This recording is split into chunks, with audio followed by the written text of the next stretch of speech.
Welcome to Tenor Tech, where I solve the problems you didn't even know you had. You start by preparing the Mesh and Unity project. Make sure the model import has red/write enabled and normals oriented correctly because the collider needs accessible vertex data. Once done, add a game object with a mesh filter and mesh renderer so you can preview the shape.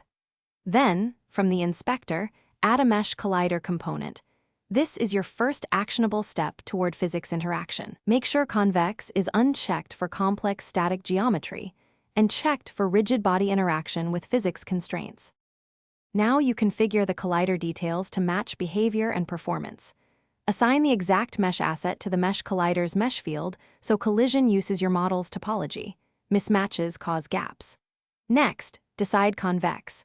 Check it when attaching a rigid body for dynamic collisions, but understand convex simplifies shapes and loses concavities. Once set, tweak cooking options and mesh compression to reduce runtime cost, and test layer collision matrix to ensure only intended interactions trigger physics calculations. Finish by validating behavior and resolving common issues. Enter play mode and perform targeted collision tests, watching for tunneling, missed hits, or jitter. You can visualize contacts with gizmos or debug logs. If performance drops, replace the mesh collider with compound primitives or simplified LOD collision meshes. This is faster and more stable.